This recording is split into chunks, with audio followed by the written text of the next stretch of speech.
Welcome to a Questions from the Closet bonus episode. We got a real good one for you today. Yeah, we're here with Charlotte, my landlady and friend. Hello, Charlotte. Say hello to everybody. Hi, everybody. So, Charlotte, you've come up on the podcast multiple times, and people are like, tell us more about Charlotte. We want to meet Charlotte. She's amazing. Okay. And so that's why you're here, because people want to get to meet you. Everyone wants to know. Yeah. So, Charlotte, tell us just a little bit about you. Give us a little rundown on who Charlotte is. I don't know. I've been with her for a long time. And I keep discovering things about her I didn't know. And she's very interested in people and art and music. You sure are. And building and stuff like that. Okay. Well, Charlotte. How's that? Yeah, that's great. It's a lifetime. I would definitely say you love art and building. You were always rearranging the house. The furniture is always going to new places, much to my chagrin. Yeah. So, Charlotte, tell us a little bit about your husband. Well, he was a really good man, and full of surprises. Oftentimes got pulled into a surprise that I couldn't have anticipated. Mm-hmm. And it always turned out to be a really good thing. Mm-hmm. And so I just miss him a lot. Well, I never met him because he passed away 21 years ago almost now. Mm-hmm. But I feel like he's a constant presence in the house. Mm-hmm. Yeah, Jean's a real presence here. So, Charlotte, people submitted a bunch of questions, and I want to get to some of those questions. But some of my favorite stories you tell about your mission that you took with Jean. So tell us just a little bit about your mission. Well, we got married in '53, and it was a time we were both at the University of Utah. It was the time the Korean War was on, and so they weren't. There was only they could send 2 missionaries per ward out a year because they needed them in the draft, and so we got married between the quarters in December, and Gene had his interview with the bishop. He was going on a mission, and so we were, just kind of pondering, should we get married before he goes? And we got some good counseling from Spencer Kimball, who was in the quorum at the time. And Spencer W. Kimball gave you advice? And he was very interested and talked about and wrote about marriage and courtship and things like that. And so we went to him, we said, we're just trying to decide here. We're 19 years old, 20 years old. And I just had a wonderful visit with him. And we said, we're just trying to make the best decision. And he says, I think marriage is your first mission. Mm-hmm. And then you work out the rest. So we did. We got married in December. And Jean was going to leave probably in the spring or something. And I was invited with him to be interviewed by LeGrand Richards. They used to, general authorities used to interview missionaries more then. And I love the idea of going to an apostle for marriage advice. Well, his dad. Do you, Ben? I mean, if I could, I would. They don't call me, though. Yeah.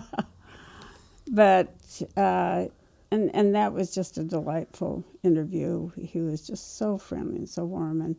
And a couple of times he asked me a question or two, and I can't remember anything of what we discussed about. I was so just delighted to be there with that much of it. And he just wanted me to be there so that I could be as a part of the mission as much as possible with Jean. Mm-hmm. And then we went home to our little lean-to apartment, and it was probably a few weeks later that we both got a letter and a calling to go to Samoa. And you weren't expecting to be called on a mission? No. And so we went over to the university, looked up Samoa and what it was like and everything. And And then in June we left Yeah. somewhere, and we taught school up there in a little village at the top of a mountain. Wow. You know, a book about your husband, a biography of him, just came out. Was it this year or was it last year? This year. Okay. Called Stretching the Heavens. And when I read it, one of the parts that just really hit me was you guys left Salt Lake with a bunch of friends and like took a train to San Francisco or something, and then got on a boat, and the boat kept going to these different islands and dropping off all of your friends. And then eventually got to a point where it's just you and Jean, and you talk about like feeling alone, like it was just the two of you in this foreign place. And that just really hit me, just this idea of like you guys just like this newlywed couple just being alone in this brand new place. It was a little scary at first. I mean, we actually were the first ones to be dropped off. The others were going to New Zealand and Australia. And we were dropped off in Fiji. And it was an ocean liner, and then they went on, and we waited in Fiji for about 2 weeks. And a young boy came up to us at the dock, and he asked if we were Mormon missionaries, and we said yes. You said, no, we're members of the Church of Jesus Christ of Latter-day Saints. And he said, do you know where you're staying? And we said, no. And so he said, well, there's a family, we'll take you in. So we went with him and stayed with this family that happened to be members of the church. And then we took a freighter up to Samoa. Oh, wow. Okay. Well, Charlotte, we could talk about your mission for hours. But I've got a list of questions here. One of the questions is Ben loud? He's loud enough for me. I was going to say yes. Yes, he is. Well, I thought this question was really funny because I live in your basement, and I have music on down here all the time. Like, I actually am pretty loud. Oh, I didn't know that. Well, your hearing isn't great. Well, it's good enough And so, to hear music downstairs. I'm loud down here, and no one knows it, but sometimes someone lives like upstairs, and they're like, Ben, you are so loud. Can you turn that down? I'm like, oh, I forgot, because Charlotte never mentions it. No, I've never heard it. I know. Yeah. So now it's out. Yeah. So you also had Charlie live here for a little bit. He lived in the basement apartment. What do you think about Charlie? Yeah, it's really putting me on the spot.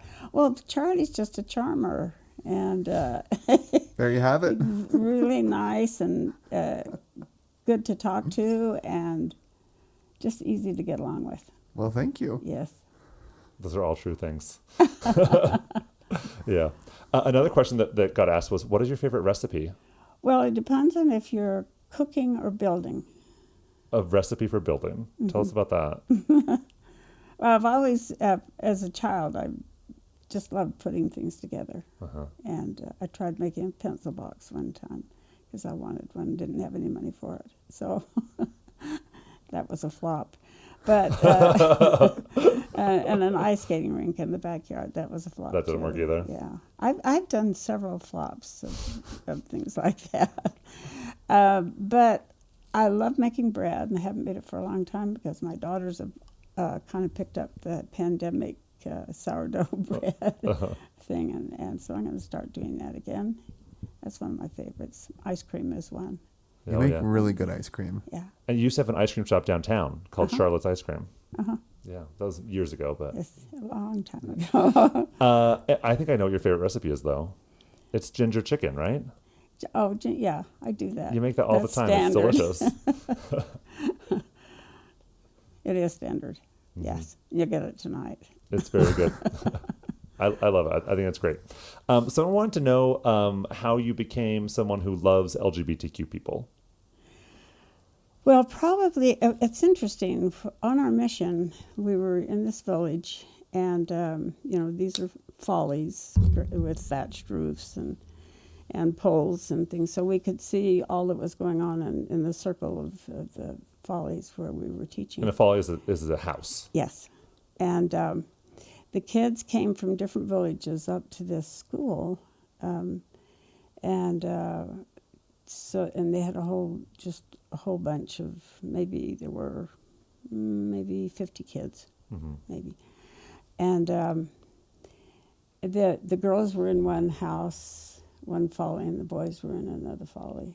And this one boy, and I'm just guessing he was around maybe 10 years old or something, but he always wanted to stay at the girls' house. And And I was asking the principal, the missionary who was a principal, and they said yes, and that's fine, and the families are fine about it. I have no idea what that child was. It was just that they were so accepting of the place that he felt best at. Mm-hmm. And then when my nephew came out after he had served a mission and was dating a girl, and we all really liked her, and my daughters were saying, I think Todd's gay. And I said, well, when he's ready, he'll tell us. And he took me to dinner one night, and his friend was the chef. And I think he tried to tell me something that night, and it just didn't occur. And he wanted to introduce me to his partner, who was the chef. But I didn't push it. And then finally he came out, and we had a lot of conversations about it. And I felt totally comfortable to ask him questions, and he was great to talk to me.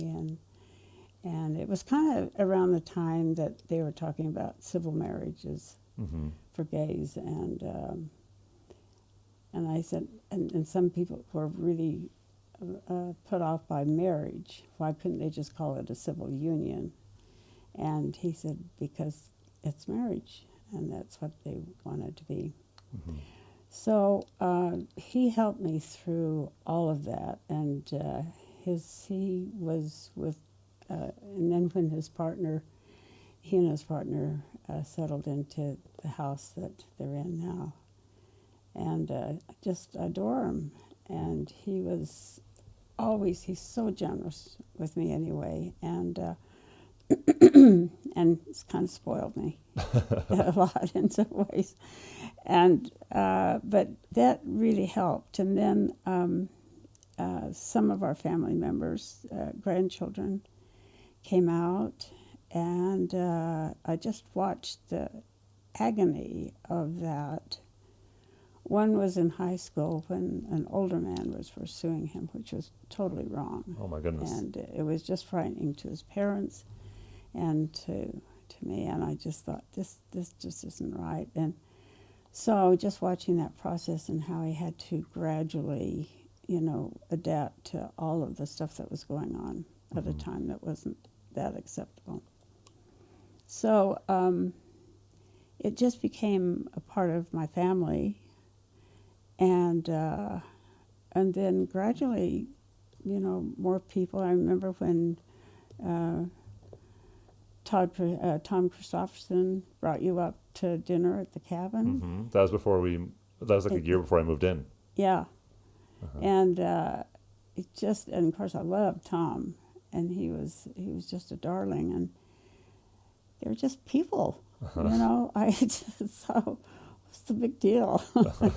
And we're not just people, we're amazing people. Yeah, you are. Even Charlie. And so I think that more and more, my mother was a very accepting person of different, of course that wasn't the issue when I was growing up, but there were people who were kind of different or downtrodden or something, and she'd welcome them. Okay, thank you. Well, Charlotte, you've been, ever since I've lived here almost 4 years now, and my being gay has never been an issue. It's always been you're just cool with who I am. There a lot of questions that were submitted where people said, how can, what's your advice for other people who are older? I don't want to say you're older, but I'm there. You are 50 years and 12 days older than me. So people who are older, how can they become more loving and kind to LGBTQ people? Well, I think the best thing to do with something in a situation where you are concerned or you're afraid or you're anxious or something is start talking to them and listening to them. And don't be afraid to ask questions, and then have them for dinner.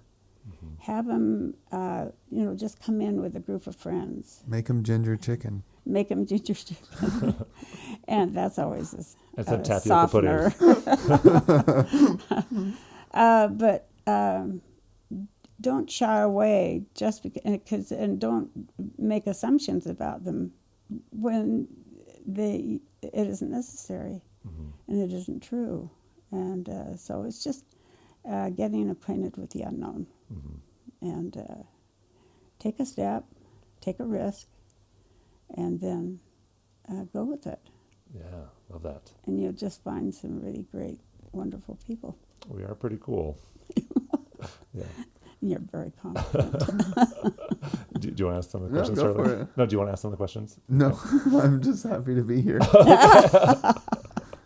Okay, Charlotte, people want to know what your hobbies are. Hobbies. I don't know about hobbies. But, Charlotte, you have so many hobbies. You have a lot of oh, hobbies. is that what they are? Yeah. Well, I've and they've come at different times in my life. So I've always been doing art of some sort. I've been in You have some school. of the most beautiful art. Like the first time I came into this home, I was like captivated. Just every wall, I'm like, who painted this? Who painted that? It like that pomegranate piece upstairs. I love it. Yeah. You know the one I'm talking about? Like a wax stuff. That's It's nice. really It's a good one. Well, I've loved art. My grandmother was a self-made artist, and if you've seen the pastel painting upstairs with the peaches in the basket, that was my grandmother's. Oh, cool. And she just was that way, and my mother was too. And she took a few lessons because she wanted to learn watercolors, and she was always looking for new things like that. And so I just grew up loving art and loving painting or drawing or making things, and so it was just a natural with me. And then my kids, my gosh, all of them are artists. There's of so some much art. sort. So I just made sure they had plenty of art supplies and paper and pencils and crayons and paints. So, You also play the piano. well, And I know this because sometimes we're recording and then Charlotte will start playing the piano Because the upstairs. piano's right above us. you had to like- run outside and let me know. I always feel so bad. I'm like, Charlotte, will you please stop playing the piano? Well, the piano was a later thing. That Really? Oh yes. You're good at it. I'm just no. I think so. When I played the violin all my life, and I was in a car accident and damaged my neck, and so I can't play it anymore. So I just had to have some music, so I started lessons. Somebody who was willing to teach an older person, I love and I that. love it. I do it. Yeah, I love doing it. Well, Charlotte, I think one of your biggest hobbies is people. You love people, and there are always people over here. There are always gatherings. I remember when I first moved in, I would go upstairs to the kitchen, and there was always someone there I'd never seen before. I'm like, hello, I'm Ben. I live here. There's always people around, and you just love having people for dinner. Yeah, I do. I love gathering people. I like to gather people around the table. It seems like food and a conversation, it just comes together. And I like a range of people too, very different talents, and they introduce each other, and they learn. They go away knowing some new friends. Yeah, awesome. So All right, you ready for another question? okay. This question is, how can I be like Charlotte when I grow up? We actually got this question a lot. Well, first of all, you can't be, because you're you. And so when you grow up, you will be you, and you'll like a lot of things. And if you embrace them and if you do them, you'll be very happy Okay. Oh, that's really beautiful. and challenged. All right, here's another. I am going to steal a question. Okay. People want to know your beauty secrets. You look so fabulous, such a stunner. What's your secret? That's word for word what it says. You are such a stunner. I'm kind of speechless right now. I don't think you. I don't know. It's just. I don't know. She's just born with it. I'm not any outstanding thing. I always felt like an ugly kid and an awkward kid. Oh, no. And I think probably I finally, when I started having some confidence, then it makes a difference. So beauty I comes from just confidence. I think if we are just ourselves, and if we just present, if you're honest, and if you can just put yourself out there, and because I used to be really timid, I would never have had a group of people, and that comes trial and error. Yeah. And of course, Jean helped me a lot. Definitely. Well, Charlotte, do you have any stories about us living together that you'd like to share? Oh, that sounds rather wild. Well, it's been a real treat for me because I've had a lot of people live in the house, and when Jody called me and told me about you and that you were looking for a place, and we just had a flood in the basement. It just repaired it, and so we had a room ready. Yeah, because this room was a disaster when I first moved in. It still kind of It is. still kind of It kind of is. But it has a new floor. There's a reason that we filmed this way. So we, and I said, if he doesn't mind living down in that room that's just off the Jean's study, then I think it'll work out. And I didn't know, I didn't know, will I be cooking for you? Will I be taking care of you? Will I be, Yes and yes. I know. But, yeah, Ben is just so on his own and gets around, and he's always tells me where he's going, and I always ask him what he ate, because he goes to dinner a lot. He's asked out a lot, and I'm just curious what people fix. And it's never ginger chicken. It's never ginger. Yeah, it has a lot of other things though that I probably wouldn't fix. Yeah, that's true. No, it's been a joy to have been here. Well, tell me if this is true. This is what I remember you saying when I moved in. You have in the front of the house, there's a light that's always on in like the entryway. And you told me you always keep that light on, so it's like a beacon, so people know they're always welcome in your home. And I've just always like felt that here. Like your house always just like felt like warm and loving, and just like I can bring people over and it's never a problem. You're just like happy to have people here. Yeah. Well, I hope that is. I've always wanted a light in the front window. That when the lights are all out and the house is all dark, it's kind of scary. So. There's always a light on in the house. Yeah. Yeah. Okay. Don't tell the power company. It's an LED light. It barely uses any power. Yeah. Someone wants to know if I do the dishes. Oh, if you do dishes? Yeah. Well, he puts them in the dishwasher now, and so he's done that. He's grown up.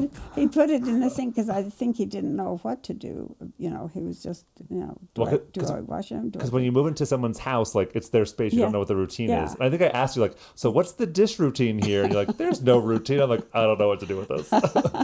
So yeah, I just throw them in the dishwasher. So I actually love doing dishes. It's my favorite chore. But you are like very anti-washing dishes by hand. You put them in the dishwasher. Well, why have a dishwasher?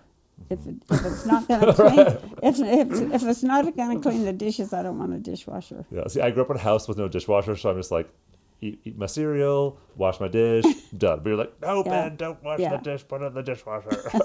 Well, you just don't have to, because I grew up without a dishwasher, but now that I've learned, my grandkids gave me that dishwasher, and it's so good, and it really cleans them.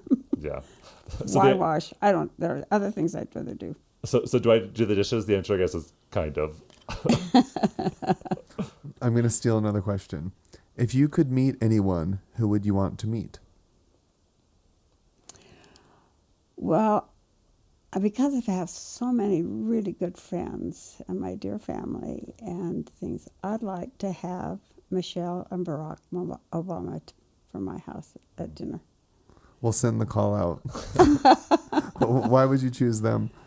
Because I think they're so solid, and they've dealt with so much, and they've had so much against them, and they just come through. They don't act stupid and bitter and vengeful or anything like that. And they're very intelligent. They're bright, very accomplished, and they just seem like really pleasant people to be around. Yeah. When people go low, they go high. Right. Nice. No, there are so many people. I'd like to have David, who's the journalist? David Brooks? Yes, David Brooks. Uh-huh. And I'd love to talk to him. He is a person that can report on so many things and brings out so many important issues and principles at the same time. And he has that ability to walk on both sides of the aisle, and I really appreciate that. Yeah. And Jean would love to have lunch with him. So. Well, bring him over for dinner. Okay. I'll be here the day the Obamas come over. Okay, you do that. Fantastic. Charlotte, a number of people want to know, because I mentioned on a previous episode a journal entry you shared with me about the 1978 priesthood revelation. And a lot of people wanted to just kind of hear your side of the story. Like, what was that day like for you in 1978? Well, we had hoped for this day to come for years.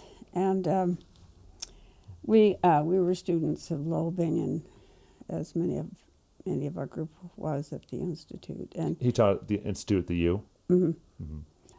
And for years, and we had tried, we had hoped the change would take place. And the stories that went on about the myths that were told about why they didn't have the priesthood were so awful. And they didn't make sense. And there was no scripture or anything to show that was the case. And by that time, Jean had been writing several things and made that known. And then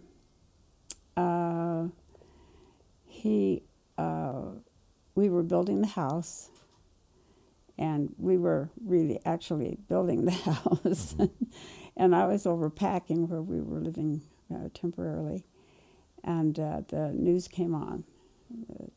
And I said, I've got to get to Jean. So I jumped in the car, came over, and he had gone with the truck of one of the builders that was helping us get a loan. And so I just was antsy. I could hardly stand it.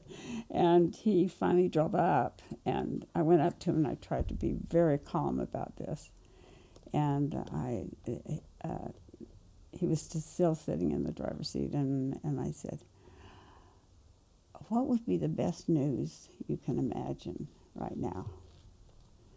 And he said, let's see. And then he said that they opened up the mission in Africa or something about the mission. In your journal, you said Russia. I said Russia? Yeah, Oh, but he no. said that he wanted Russia to be open to the missionaries. Oh, that's Yeah. interesting. And so I said, well, it's close, but and I was just trying to, and then finally I told him, and he just, he jumped out of the truck, and we danced around in the street and cried, and we were just really happy that finally this had come. Yeah. So. Yeah, I love that visual of you guys dancing out here in the street. That sounds so beautiful. Always dancing with. Yeah. Great. Well, Charlotte, is there anything else people should know about you or anything else you want to say? I think you've got quite enough. More than you ever asked for. Well, Charlotte, I think you are a dear person. You're not my friend, you're my family, and I just love living here. I'm glad you feel like family. Yeah. And I'm glad people get to know you a little bit because I think you're absolutely amazing. And every once in a while, someone will find out they live with you, like, you live with Charlotte? Mm-hmm. Well, thank you. Thanks for sharing your life You bet. and your food and your goodness and your home and helping me always feel part of the group. Thank you. And I like that you said I was a charmer. I'll watch out there. It's true. Well, thanks, Charlotte, and thanks, everyone, for listening to the bonus episode. Okay. Thank you.